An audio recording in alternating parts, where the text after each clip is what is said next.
we're supposed to be remembering people who have participated in and perished in conflict, but really it's a 3-day holiday, and people get very excited about that because they have 3 days off from work instead of two, because it's always on a Monday, even though it didn't used to always be on a Monday. It was made that way, so it could be a vacation, Mhm. which is interesting. Lynn wrote something about Memorial Day that she asked me to read, and then people of the Help for Helpers Planning Committee are going to say things, but I got it all ready what to read, but now I have to find it again because Lynn sent it in email. Now, what did I do with it, I Put it wonder? in the chat. I will. Um, Oh, is it in the chat? it's Uh-uh, in the, I don't see it.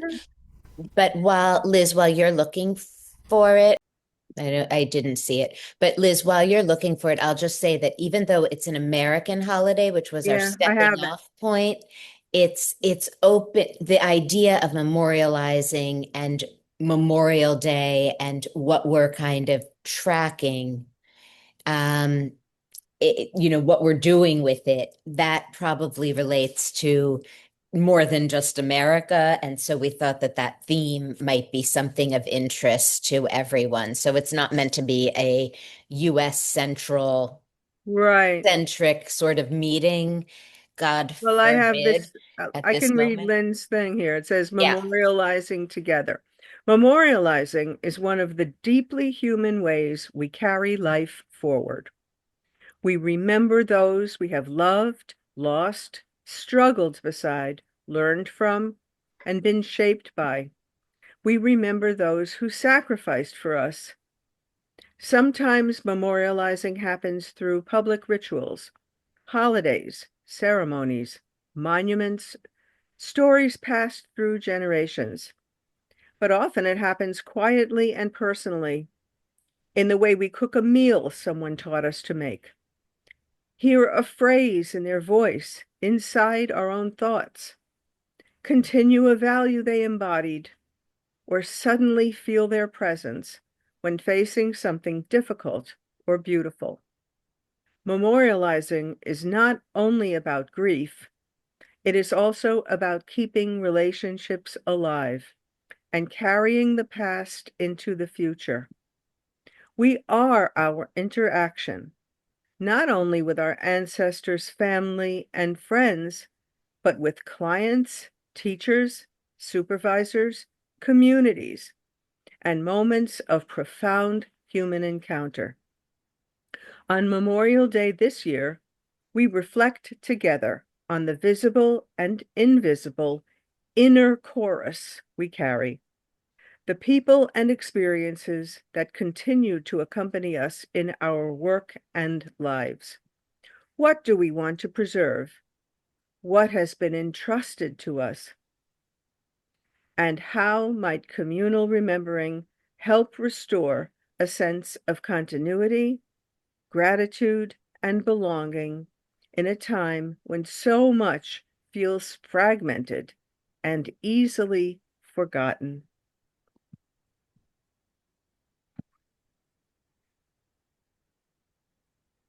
So, Liz, shall I say something? Okay, so welcome to Help for Helpers again. Those of you who joined a little bit after, Liz did give a little explanation of Memorial Day, which is an American holiday, and it's a commemoration of people, typically people who gave their lives for the country. Um, but I think it has a broader meaning of sort of honoring those who have perished. Um, so even though it's an American holiday, the idea is that this theme could really apply to there are lots of holidays and there are lots of even religious things that happen where we commemorate the dead or so forth. So I don't know much more about Memorial Day, but if anybody, Jim is our historian, if he wants to say more about it at this point. But I will just say briefly some of the themes I think that Lynn already in her writing and what Liz read, what I think this meeting is meant to be about. So the idea of memorializing something or remembering it in a kind of organized fashion, like with a holiday that comes at the same time every year, or with um, an unveiling, which, right, that's what it's called when a year after someone has passed in the Jewish religion, there's an unveiling of the tombstone, and there's a commemoration of the person's date of death and so forth. There are all sorts of ways as human beings in our civilization that we kind of organize and collectively remember and honor what there is to be honored. And often it's things that are difficult to process and difficult to be with, and certainly difficult to be with in a solitary way. So part of memorializing, as we're sort of unpacking the word, has to do with coming together communally with a celebration, if you will, or commemoration, because it's often not festive. And how that's part of our culture is sort of curious, and what that means in terms of um, how we manage sometimes the unmanageable, like a terrible grief or enormous loss and damage. A lot of Memorial Day in the US has come to be about honoring World War II veterans, or people who lost their lives in World War II. Um, Things that occurred, like Hiroshima. There is Holocaust Remembrance Day. There, of course, Christmas, Easter. There are all kinds of ways of memorializing critical events that, in a way, culturally and maybe universally shape us. Um, so it's an interesting way that we socially hold the past and contain it, and also have possibly, as we would say in focusing, like the right distance and the right accompaniment to keep it with us, touch into it without necessarily re-experiencing it. So a big thing in the US was 9/11, and how do we commemorate that? How do we remember it, hold it, without diving right back into the horror and the immediacy of the experience? And then how do we do that personally, like both socially and personally? And what does that mean for us? And what does that maybe say about our humanity and our personal relationships with things that are critical that have happened and that we want to continue to be with? But I'm curious about, how do we be with them in a way so it doesn't trigger, re-traumatize, but that can carry forward. So with that, I hand it over to our joyous panel, our contemplative, seldom joyous panel, cautiously joyous, contemplative panel. Still don't And recognize myself in any of those. then by all means, throw in a word. Okay, I'll jump in there. And it's kind of, when I heard about Memorial Day, I really kind of knew that it was an American celebration, and yet there's so many threads and strands now in a universal worldview. So I was wondering, what could I do of this? Because I have struggled myself to find a new identity, because the identity that I want to do, it sounds so naive and Pollyanna, because it's about love. Look, I've often sat in really robust political decisions, and I kind of like jump it up and down and say, well, what about love, as a universal force, and never really could get enough traction under it. So that's what I'm jumping in today. And it's like, well, all of the past, all of the struggle of the past, all of the fight, flight, freeze, fawn, all of the habits we have brought forward from the past. I want to really just translate them into a modern version, and it's only my own worldview, So it's like anything of the military: fight, flight, freeze. I don't think that they freeze very often. Maybe in combat, if they have to submit. So it's like, well, what for me would that be, a new identity? And I think that the focusing is really good in accessing our sense of expanded, better versions of ourselves. But they're all just words. It's more the essence of that. So yeah, I just want to, I've learned that one or two balls, put one or two in, and if you can kind of find words for that, then that's a good enough contribution. So one of them is get off the belief system that says I've got to fix what's wrong before I can feel better, and to find a way of feeling better before anything gets fixed. So I don't know whether that's one ball or two balls, but that was one.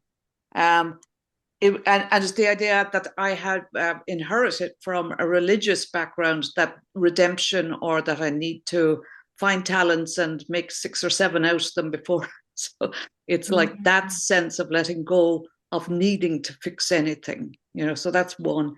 And the other one that I'll put in is expectation. So the expectation as a belief, really have come to respect that an awful lot in myself. What is it that I'm expecting? And my body will tell me that I'm identified with the past if I haven't given up an expectation, which also could translate into a humility of expecting something better, so expectation as a belief and expecting better. And this is something better, that we listen with those qualities that are loving, like respecting and patient. Can't always do it. Can't always do it. But at least there's an aspiration to do it a different way. So that's me, nonviolent communication. Thank you. Pauline, thank you. Would it be okay if I just said a little bit of that to see if I got that? Because you said a lot and it was, I thought, very beautiful. Is that okay? Just to reflect a little. Sure. Yeah. If you want to. If I could. Yes. One thing is Memorial Day, or this remembering having love in it. And that really, I think that's so key. And I'm so glad that you brought that up so early in the meeting. The love, really, we're honoring and touching into, and often, even if you or no one has been a part of the particular loss or the grief or the suffering that went on, there's a deep sort of universal love that we're coming back to for fellow humans, and just even identifying with the loss and this shared loss, and that's love at core. Because if there was no love, we could just have another regular 3-day weekend for a made-up reason. But and the other couple of things were the idea of having to have things fixed and sorted in order to feel better, and the sort of new way of maybe being able to feel better. I think this is what you're saying, so correct me, feeling better even while things are still shaking out and aren't all fixed. That feeling better in and of itself can be an approach forward. It's lovely, Alexandra. Thank you. Yes, great. Yeah. And as you were talking, it was the idea of the third option. It's relating, so it's not actually just pouring out, fitting in. It's relating. It's not so much wanting to be understood, but to be understanding, you know, so it's like a relation. So that's the third identity. So thank you very much. Yeah. Yeah. Thank you. Others in our panel who would like to share before we open it up to our, I won't use an adjective, group, to the rest of the group.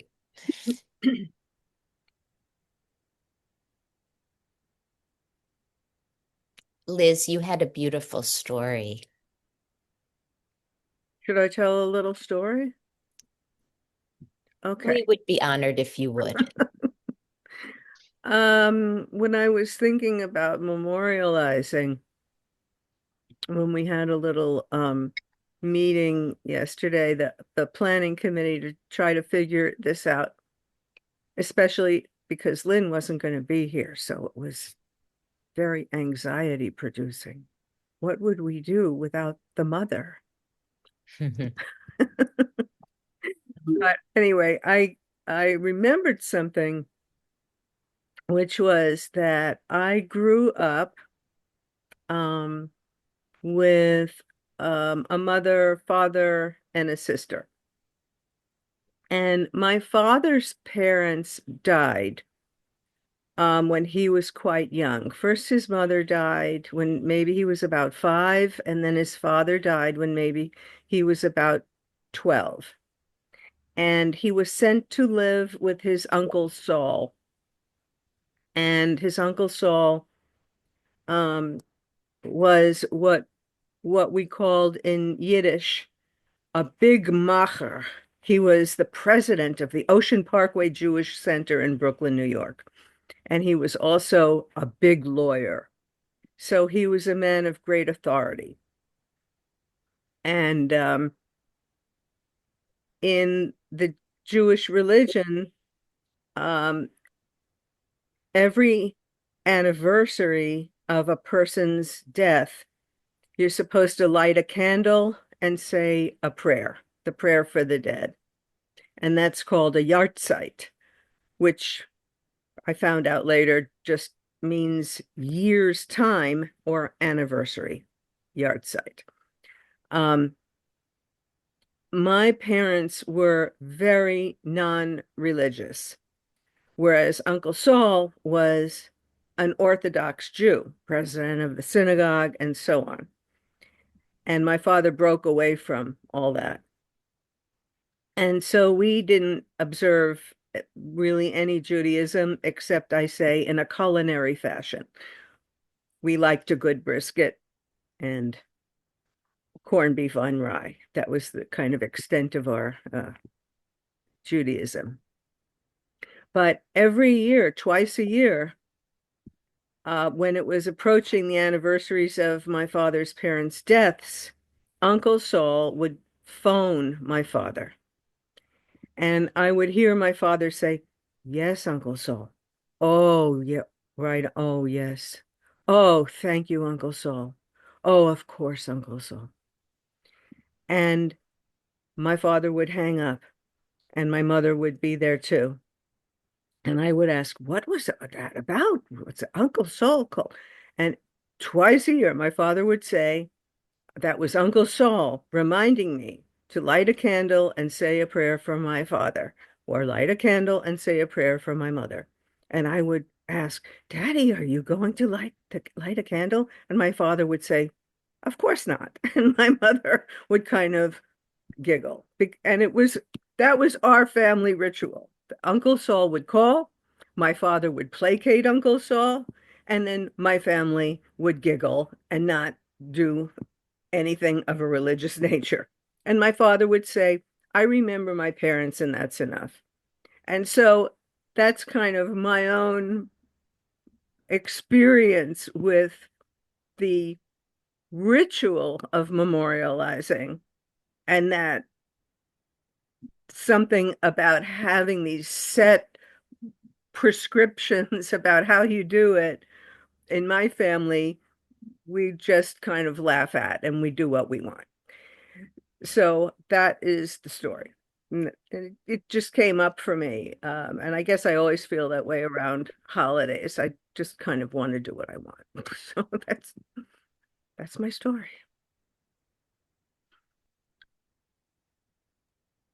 Thank you, Liz. And I just want to say, if I may, part of that and part of what we were talking about in trying to come together with what all of this means is there's there's something I felt that's so important about having these markers, even if they're those of you who are process model people, even if they're unit model type of things, there's these artificial markers. It's President's Day in the US, it's President's Day. It's like not necessarily falling on the day of any one particular president, or there's this, there's that. But when there's this structure, there's also the allowance and the freedom to rebel against it. And so I love that it's there, you know, with Liz's story, there's this way we commemorate. There's a way we, you know, you light a candle, you say the prayer, which Jim can recite a couple of lines. It's a very somber prayer that all Jewish kids, I think, learn in Hebrew school. But you also can say, my identity has to do with not following that ritual. My identity is I'm agnostic. I don't need to do that thing, but it still holds something in place, whether you pick it up or deliberately put it down. There's still a holding from the past, and with past expectations, to sort of use Pauline's word, and then how we move forward and integrate our own kind of organization or organizing principles to carry something forward. So even saying no to it is a way of kind of holding together. I think also it's interesting that the ritual can stand in the way of whatever your authentic feelings are and authentic inner practices. You know what I mean? You can just go through the motions and therefore not really have to feel anything.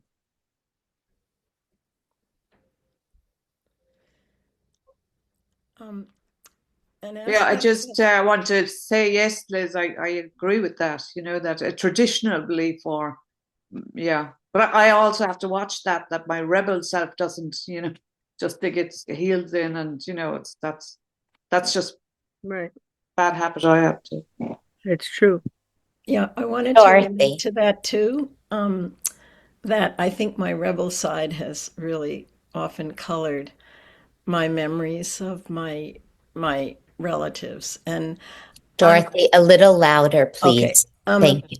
I'm appreciative that this came up when we were talking about it yesterday, the whole idea of what does Memorial Day bring up for me? And I really had to spend a lot of time with it. Some things came up, and then later, last evening, more things came up. And one of the things is about memorializing is that how little information I have in my family about history, about their lives. And just to take my Uncle Johnny, who, yes, of course, I knew he wrote Rudolph the Red-Nosed Reindeer and Rocking Around the Christmas Tree and all these Christmas songs. And we would celebrate this every year. And we had that ritual where he would ask us when we were teenagers, he'd play a 45 record and he'd say, okay, I'm going to play two singers. Which one do you like? And I always remember the Brenda Lee side of her Rocking Around the Christmas Tree. And it was a wonderful teenage memory. But when in talking about Memorial Day, I remembered that, yeah, he did fight in World War II and he was in Germany.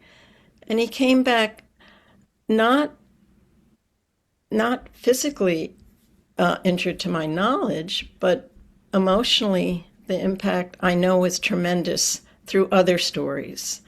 And what comes to my mind is the stories were never told. Like, he couldn't tell his stories, to my knowledge, and my family didn't tell his stories of what experiencing the war was like for him. When I was little, I don't think I knew about the Holocaust till reading Holocaust stories, but it was interesting. I was just consumed with reading Holocaust stories when I was in junior high, so 12, 13, 14. And it's just strange the way memories are put together, that it's just in pieces. And it makes me want to go back and ask my uncle's son what his memories are, if he was able to share about his father, and if he has any memories. So it just opens up, like one of you said, or I think it was in Lynn's statement, about the search to keep relationships alive. And that has so much meaning to me as I get older, of like, how can I keep these relationships alive? I went through my rebel period of defining who they were to me. And now I'm like in a very different place in my life where I want a whole different experience about who these people were, that sort of distance we talk about creating. Like, who were they really? Not just my definition of them.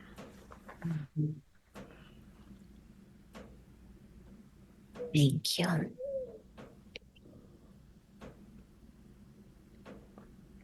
Thanks, Dorothy.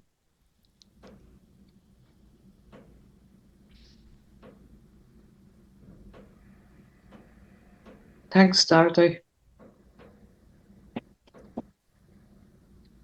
Jim? So I was called the historian, so I shall say something historic. In the U.S., Memorial Day comes out of the Civil War, and this was the first big war where lots and lots of people were killed. Of course, nowadays, lots and lots is very little because we can do much better killing now than we used to. But and it was called Decoration Day, and the idea is I was not around then, so I shouldn't say we. Those people who celebrated Decoration Day would decorate the graves of those who were fought in the Civil War and died.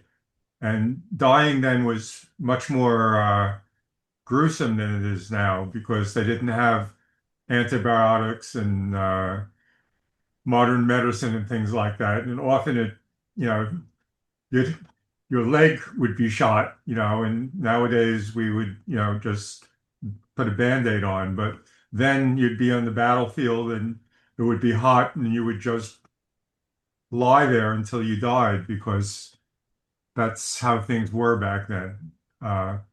So these were not pretty deaths we're talking about. All right. So yesterday we were meeting and discussing what we wanted to talk about Memorial Day, and I decided I'd open up a file called Memorial and write some notes in it. So I opened it up, and what usually happens, and this happens because I lack a memory, which is the word memorial comes from. It turns out whenever I open a file to write something down, I have already opened that file and wrote something a long time ago. So I opened up a file called Memorial, and it wasn't empty. It had things in it. And what it was an address on 42nd Street and a time 11 to 1 or something like that. And the date of the file was 2002. And I said, oh, this must be the instructions of where to go for my parents' memorial, because my parents had a memorial in 2002. They died both right before 9/11, so they didn't have to have that event in their lives. Um, which brought home to me one that I had forgotten. We had a memorial, and yet I forgot. Memorials can't make you remember. And in fact, I mean, that's a memorial is an intentional event. The idea of a memorial is, that without it, you wouldn't remember. But often with it, you don't remember either. You can't force people to remember things they don't want to remember. Uh, and sometimes you can't force people to forget things they don't want to forget. So the idea of Memorial Day is to add a will to it. This is what we want to be remembering, and this is what we don't want to be forgetting, and things like that. But it doesn't always work. And in fact, the whole idea of Memorial Day, uh, the date was chosen because there was no significant Civil War battle that way. They didn't want to hang it on a particular battle, so they picked a day that didn't match any. Um, and then during the Nixon administration, they decided to move the holidays to the closest weekend. So that's why Memorial Day comes on the last Monday in May. So it'll be a 3-day weekend. And in fact, that's what Memorial Day is now. It's the beginning of summer, and you have a barbecue, and nobody remembers anything except whose job it is to bring the hamburgers or whatever. But also usually it rains, Jim, so that's maybe part of it. Uh, well, I had forgotten that. Uh, It shows you, you think you can get away with this, but we're gonna rain on your parade. Memorial Day parade.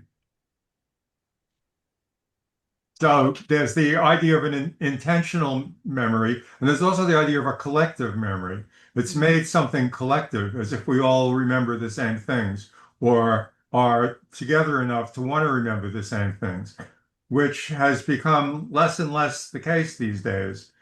Everything is contentious and divided. For example, what happened is in the Civil War, it's like it was a northern holiday basically. In the South, they celebrated their or mourned their dead in a different way and not on the same day.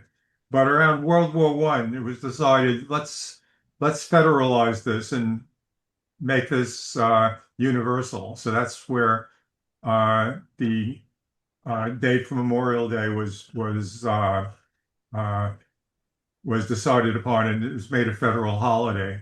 Uh, and so there's the collective memory too. So this is as if our country is a collective, if we're all together, we all on the same side, even though it started out being on different sides in the Civil War. Uh, we we have decided as a collective to do this remembering. And I wondered about that. What do other countries do? Do the Nazis have not the Nazis, excuse me, the Germans? They're not Nazis anymore. Nazis are on our country now. The Germans do not have a Memorial Day for World War II because well, they lost, and history is written by the victors. But I don't think that's why they would say they didn't have it.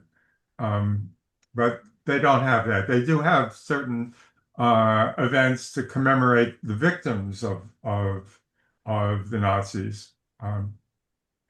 So I was wondering, is there going to be a Memorial Day for, say, our bombing of Iran? And by our, I'm pretending to be an American. Uh, And I don't think that's likely to happen. There isn't that collective will where we want to celebrate our uh, killing of other people supposedly for some good. We're supposed to be benefiting by this killing, and that's debatable. And so the collective isn't there for that. Um, and then, of course, there's what Liz said about how such a collective ritual memory could often be the opposite uh, of its intent. It can be a way to get rid of the common memory. And in fact, Memorial Day now, in most people's lives in the US, is a 3-day weekend where you might have a barbecue or some kind of get together, but it has very little to do with the origins of Memorial Day. So I think I've forgotten anything else I had planned to say when I tried to write it down in that file and discovered that date. That was Um, very interesting, Jim. You know what it made me think of, if I could step in for a second, is that if you turn on the TV often on Memorial Day and maybe you're having your barbecue or you're just ignoring it or something, and then the news will always show you in some community or other, there'll be like a parade and there'll be like 7 men who are about 300 years old wearing, these uniforms that now they're all wasted. And so the uniforms are kind of hanging on them and they're still, they're still there in, 1918 or something. Now it's probably 1941. And it's always just struck me as so, I don't know what, part of it is sort of move on, guys, but obviously this was, with for some of these soldiers, the most meaningful, dramatic, amazing times of their lives when they were soldiers in a world war. And they still have those relationships and it's so there's something, I don't know what I'm saying about it, but there's this sort of profound thing of those guys who were still really into it. so, well, Katerina is holding up a clock, and Uh-oh. she is the remaining member of our committee. So maybe she would like to say the last few words before whatever is supposed to happen at this particular time takes place. Katerina, would you like to say something? Yes, thank you. We have the breakout rooms very soon, and we'll come back early to have a song played by Christine for our reflection. Breakout rooms are at 9:10.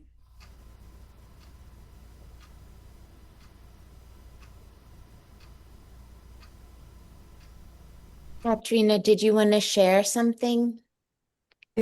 Do we want to play the song now? No, I think we're going to Then, play the song at so when we that come back from the breakout rooms. Is that what Lynn said? Yes. Yeah, I think so. we will have some time for our participants today, as well as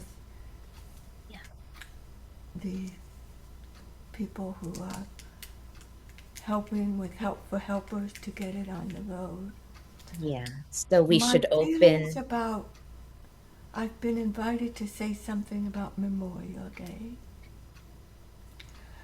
There is a poem in Flanders Field. Hmm.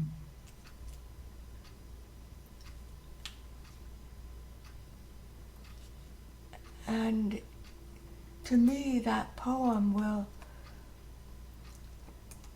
I will put it in the chat. With your permission, Rachel? Oh, please. I love that poem. And Yeah. I feel it go right into my heart. Mm-hmm. So there is a whole spectrum of how we feel about Memorial Day. And that poem, I'll put it in the chat. Thank you. Thanks. Thank you. Yeah, maybe we can read that if we have time at when we come back from breakout rooms. Would that be good, Do we Katrina? have time for the people here? Look at everyone Yes. that came. Yes, I'm just pining away to hear from our participants, each and every one, Yes. somehow. Yeah, I please. think that usually before we have our breakout rooms, we call on The the song. others here who were not lucky enough to be on our committee, uh, and they can say what we should have said but didn't. And that luck can be yours if you just decide to join the committee. Or you don't have to. You can just raise your hand, or even Yes. better, not raise your hand Just and unmute just your say microphone. what comes to you after hearing what came to us. Yes, Yeah, yes. please. So let's Shashi, hear you're from somebody. unmuted. Would you like to share? Oh, I You're didn't, unmuted, so but yeah. you don't have to, but love to hear from you. Um, no, I think I kind of what Jim said that, uh, what memories are we creating for our kids now?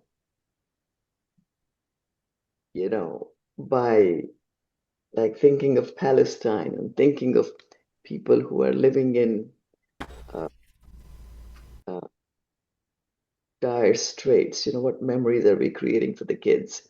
What would they tell when they will grow up and say, oh, we were like this or that? I guess I'm more interested in what memories I'm creating for, Mm. or if would anybody remember me when I die? I don't know, or would I want to be remembered, and things like that. So I don't think that's the topic you're talking. You're talking about the Well, core memory. you're a supply side Memorial Day person. What? A supply side where the memories are created rather than where they're consumed. I think, yeah, I think maybe I feel like I well, you say we have a control over remembering or not remembering. Yeah, I feel maybe I feel like having more control on creating memory than, you know, what that's what given to me, I guess. Mm. Yeah, yeah. Yeah. It's all very thought-provoking and touching, all the things, and I think sometimes it's a good idea to compartmentalize things, okay, it's the Memorial Day, let's just do that part, Mm. And as Liz said, there is rituals sometimes don't let us be authentic, that we really don't, we just get busy in rituals of barbecue and what have you. Yeah. What is it? It's homogenizes it, and it's takes the dirt out of it or some, it's just like something like that. Yeah. I'm confused. It replaces the memory by what we wished happened instead. Mm. Yeah, Ellen, you just raised your hand. Yeah, I did slightly. Thank you. Just noticing those slight movements. Yes. Yeah, so I I think as I listen and reflect and resonate, yeah, there's a funny way that the ceremony seems to be like, no, I don't relate to this, or what is this, or I sort of relate to this. It's a complicated, interesting thing. But in my case, having a big Holocaust history, I chose to dive into it and wrote a whole book about, in a way, this whole topic. And and the most powerful things that arose were, uh, when we talk about carrying forward, it's what is present in us. So in other words, there's some kind of fluidity between past and present that something needs to break down there. if it's only in the past, it would not matter to us. And it's the fact that the past is, some aspect of the past is alive in us now. And what is that? So, and it's interesting to say collective, Lynn's words, collective remembering versus collective witnessing, or bearing witness, which is a present activity, but often looking at the past, what happened here, but it's about experiencing now what is the residue or unresolved pain or something like that. And that there's something about being willing to touch that opens something further. That's some way to carry forward. Ellen, will you say that last sentence again? I'm sure I can't, but some maybe somebody remembers it. I can just try to say it another way. There's some way of. I actually remember it. There's something about that unresolved pain that touching that helps us move forward in some way.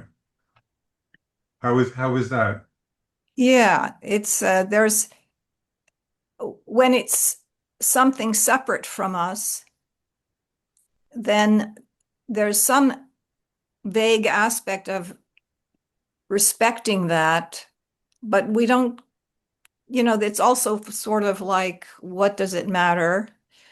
How it really matters is how that's a part of us, or some aspect of it that's alive in us now, or that we, even if it's just the sadness, or maybe it's shame or fear. But when we touch that living quality of from the past, it seems like something moves, some kind of stuckness moves. Yes. That avoiding the past or not relating to things, which in some sense a ritual can be in not relating to things, where you only relate to the form instead of the substance. And when you touch the substance, it allows you to move forward. Yes, but then maybe we need some form to help us make that choice or that connection. So if there's no reminder at all, that doesn't seem so good either. Yeah, so we need a handle for the felt sense. I loved that, Ellen, and Jim's picking up that thread of it, or the handle. You picked up the thread, the residual or unresolved pain. When you talked about that, Ellen, it was a living, breathing compassion in me. I recognized it rather than just the ritual, something, which for me, it's very necessary. How do I contribute what I want to without being violent, nonviolent communication? But what you said meant maybe it's good enough to feel our own residual shame and pain for a start anyway, until we find a better way. So thank you for that. Especially if we can feel as you said, compassion for it. Like that's what liberates it, to feel that compassion. Yeah. Yes. Yeah. Thank you. Marvin, we have 1 minute before we do our breakout groups, but Marvin has had his hand up. Where did he go? Oh, there, you moved over there. Okay. I would say two things from what Ellen said, and it might sound a bit cold. Marvin, I'm sorry, just a little louder so we can hear you. Can you hear me better? Yeah. Yeah, a little bit. Okay. Yeah, excellent. Okay. So it's like traveling into time, but I'm not sure by staying in the present. What Ellen said got me to ask myself, is it like traveling into time by staying in the present? And what Sashi said before, when she was saying having more control on creation, triggered in me something about control and access, remembering and recalling. In French, we've got two words. One is mémoire, the other one is souvenir. And in English, we say memory or memories. And it's a very different experiment or phenomenon or reach inside than going to memories. Or we don't go in memory, I'm not sure. I'm not sure.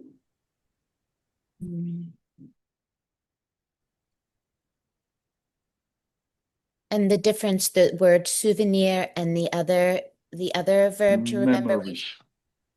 memory is the verb.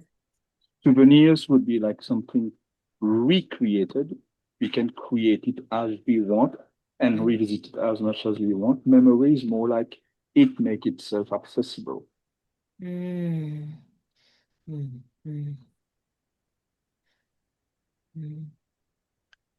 So shall we, is everybody okay to move into breakout rooms? So coming back together, if people would like to share a little bit, or do we need to, Katrina, can we have maybe a one or two people share and then we go to the music?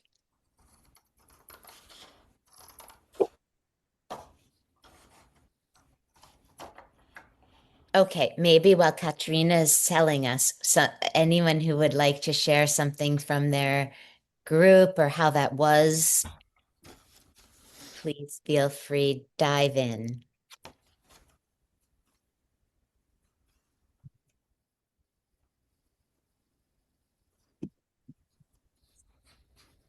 Sophie, Mary, Tom, Orna, Shashi, I'm calling upon the unmuted people. Marga, Ellen.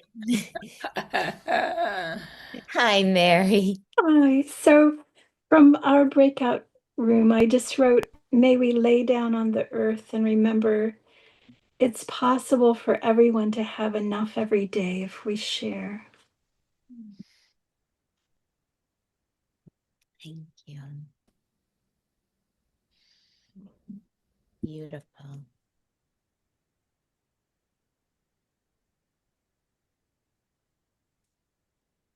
I just want to say, make good memories.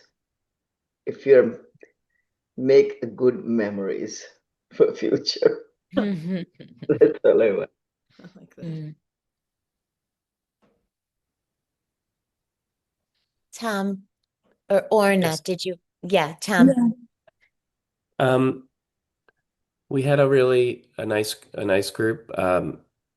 I really wish I had taken notes on something Barbara had said. She had an amazing quote.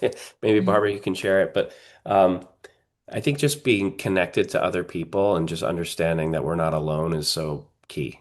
And so memorial for me is kind of bringing things from the past forward into the future and recognizing that we're part of something much bigger and some continuum that none of us can understand almost, right? Like it's impossible to really make sense of so many things. And like um, the more we connect with people in different moments and take a risk of some sort to share what we're thinking, the less alone we are in something. And so I feel like that's something um, that I just try to always remember.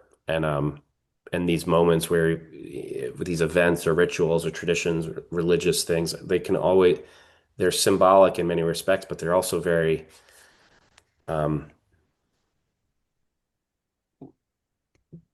they're a way to kind of create a structure for us to kind of um, go in and out of it or access it, even if it's not something you are fully embedded in, or understand. So I just find that to be a good part of the experience.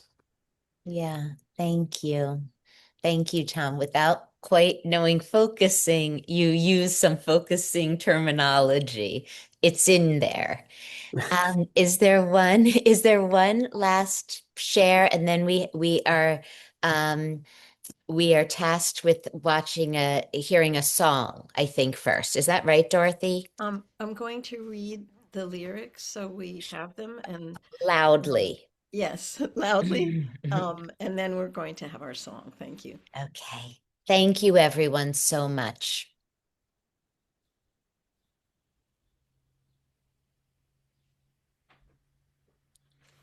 So I'll say one last thing since nobody's saying anything. Okay. And that is, what would be the opposite of a Memorial Day? Could there be a day of collective forgetting? And it's hard if it has a day associated with it because that makes you remember it. So, because I think there's a lot of collective forgetting that we've done as a species. Many things have taken place that nobody wants to remember or does remember, but there's no holiday associated with it. That's all I want to say. Good. Good. Thank you. Okay, Dorothy, we're waiting for your projected reading. This is a song that the lyrics of a song that is special to Lynn. It's called Emigrant Eyes, and its other name is My Grandfather's Eyes. Emigrant Eyes. Old Ellis Island was swarming like a scene from a costume ball, decked out in the colors of Europe and on fire with the hope of it all. There my father's own father stood huddled with the tired and hungry and scared turn-of-the-century pilgrims, bound by the dream that they shared. They were standing in lines just like cattle, poked and sodded and shaved, some were one desk away from sweet freedom, some torn from someone they love. Through the sprawling Tower of Babel came a young man confused and alone, determined and bound for America, carrying everything that he owned.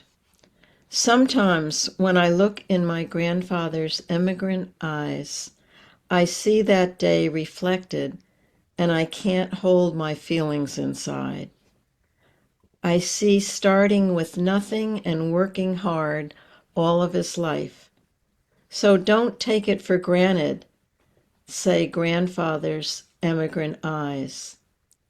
Now he rocks and stares out the window, but his eyes are still just as clear as the day he sailed through the harbor and come ashore on the island of tears. My grandfather's days are numbered, but I won't let his memory die. He gave me the gift of this country and the look in his emigrant eyes. Sometimes when I look in my grandfather's emigrant eyes, I see that day reflected, and I can't hold my feelings inside. I see starting with nothing and working hard all of his life. So don't take it for granted, say grandfather's emigrant eyes. And we're ready for the song.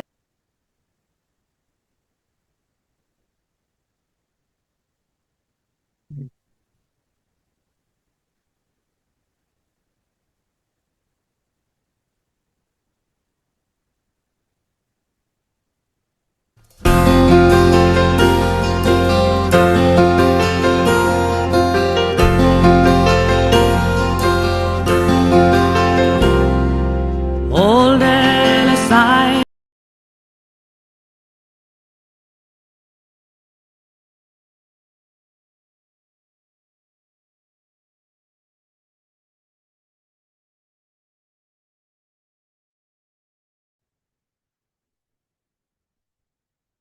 Do we have a minute or two if anybody wants to share, have a last share, or say anything about this song or anything that's left for them?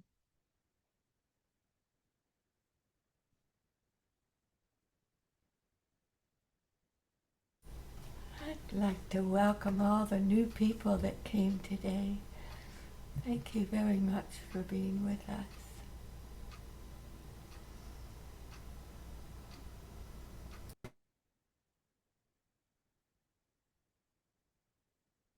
Thank you to everybody for being together and making this lovely we in kind of commemoration and sharing about what memory and memorializing is. That the coming together feels like the most important. And with Pauline's contribution about love as the through line, why we remember, or what can be maybe the leading edge of memorializing the love. Rachel, thank you for jumping up and taking the reins here so beautifully. Oh, thank you, Liz. My pleasure. You are an easy and great and forgiving group to take the reins on or for. Yeah. Thank you, everyone. Be safe, be well, know that you are loved. Take care. Bye. Thank you. Thank you. Thank you, Christine and Katerina, especially for helping so much, and Jim. Thank you.